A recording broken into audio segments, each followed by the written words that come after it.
यार सीधे लाइन बंद कर दो भाई।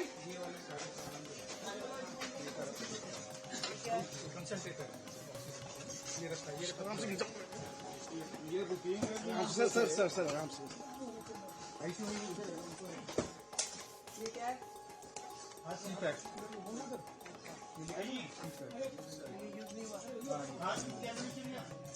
मैं देख पा रही हूँ कि यहाँ पे ये पूरा गोदाम जो है बुरी तरीके से भरा पड़ा है, जिसमें कि इनकी लिस्ट के हिसाब से 458 ऑक्सीजन कॉन्सेंट्रेटर्स यहाँ पड़े हुए हैं, वेंटिलेटर पड़े हैं 146, 36,000 पीपी किट यहाँ पर पड़ी हुई है, और भी बहुत सारे मल्टी पैरा मॉनिटर्स पड़े हैं। इसके अलावा बाईपैप मशीन्स पड़ी हैं, बहुत सारी चीजें, मास्क पड़े हुए हैं, मैट्रेसेस हैं, बेडिंग्स हैं, ये सारी की सारी कोविड के समय से लेके अब तक पड़ी हुई हैं चीजें। और ये एक अस्पताल का मैटर नहीं है, ये हर अस्पताल के गोदाम ऐसे ही भरे पड़े हैं। जो कल मैंने हाउस में बोला था, करोड़ों रुपए का मटेरियल यहाँ पे मिट्टी हो रहा है। आज यदि हम किसी एक्सपर्ट से इसे दिखाएं भी तो भी ये यूटिलाइज होने की स्थिति में नहीं है। ये केवल आपके गोदाम भरे हुए हैं आज की डेट में, जिसे आप इस्तेमाल नहीं कर सकते। कोविड से लेके अब तक आप मानिए कि 458 ऑक्सीजन कॉन्सेंट्रेटर्स एक अस्पताल में पड़े हैं। बाकी के अस्पतालों की क्या स्थिति है? और जो 7 बिल्डिंग जो उस समय कोविड के समय में बननी थी, जो आनन फानन में इन्होंने संजय गांधी में उन्होंने पार्किंग में ही बना दी बिल्डिंग। यहाँ पे इन्होंने पीछे के एरिया में, क्या एरिया वो स्पोर्ट्स ग्राउंड था, उसमें खड़ी कर दी बिल्डिंग, जिसमें किसी भी तरह की अस्पताल के लायक कोई फैसिलिटी नहीं करी गई। अनप्लान्ड तरीके से केवल एक पोटा केबिन जैसा स्ट्रक्चर खड़ा कर दिया गया, जिसपे करोड़ों रुपए की लागत से करोड़ों। कहाँ है हमारे हेल्थ सेक्रेटरी? हाँ जी, सेक्रेटरी साहब का आइए। ये जो पीछे का पोटा केबिन बना, वो कितनी लागत का बना हुआ है? अभी तक कितनी लागत लगी है उसमें? जो यहाँ पे कोविड के समय की जो 7 बिल्डिंग्स में से एक बिल्डिंग है, टेम्परेरी स्ट्रक्चर जो बनाई, हाँ, सेमी परमानेंट स्ट्रक्चर, वो यहाँ पे अभी कितना % पूरा हुआ है? 60% पूरा हुआ है। कितनी लागत से बना था ये?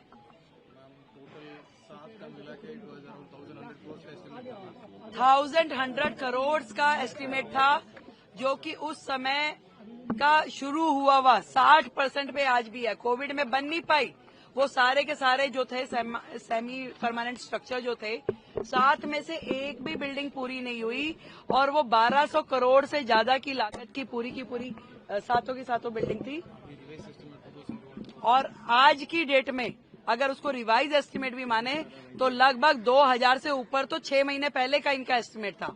आज की डेट में अगर मैं समझूं, अगर हम उसके ऊपर 2,500 करोड़ भी खर्च कर दें तो वो बिल्डिंग हमारे लिए अनयूटिलाइज्ड है, क्योंकि उसमें अस्पताल में होने वाला जो इंफ्रास्ट्रक्चर है उसके पैरामीटर फॉलो ही नहीं किए गए। मैम, केवल इस हॉस्पिटल की बात है जिसमें आपने बताया कि 2,500 करोड़ लगेंगे, या वो सभी हॉस्पिटल? वो 7 बिल्डिंग जो उस समय सेमी परमानेंट स्ट्रक्चर बनाए गए थे, उसमें से एक बिल्डिंग ही है। यहाँ की बिल्डिंग की कॉस्टिंग कितनी है? कॉमन एस्टिमेट था। बहुत गड़बड़ियां हुई हैं, इस तरह के आरोप सामने आ रहे हैं कि जो कॉन्ट्रैक्चुअल स्टाफ की हायरिंग हुई है उसमें बहुत। अभी मैं यहाँ इस बिल्डिंग में आई हूँ तो लगातार वो जो कर्मचारी थे वो चिल्ला रहे थे कि हमारी 6 महीने से तनख्वाह नहीं मिली। इस तरह का माहौल है।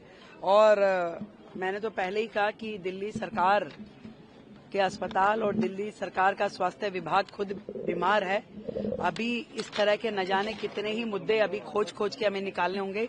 जो लोग चिल्ला रहे हैं कि 2,500 दीजिए, पहले वो ये देखें कि दिल्ली सरकार वो किस हालत में छोड़ के गए हैं। कितना करोड़ों रुपए का उन्होंने नुकसान दिल्ली की जनता का किया। आज इतना हजारों हजार सामान अस्पतालों में सड़ रहा है।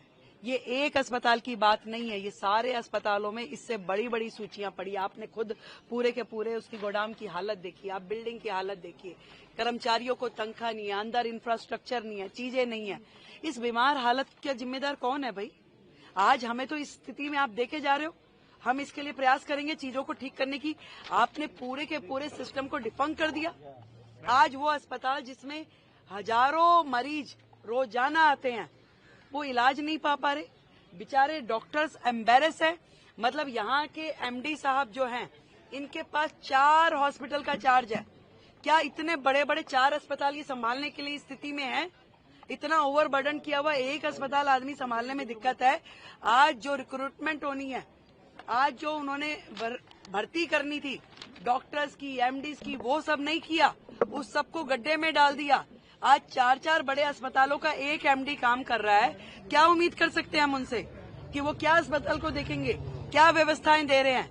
ये जो आम आदमी पार्टी की सरकार है, केवल और केवल चैनल्स पे नौटंकी करने के लिए है। काम करने की दृष्टि से उनका हेल्थ मॉडल, उनका एजुकेशन मॉडल जीरो है, जीरो।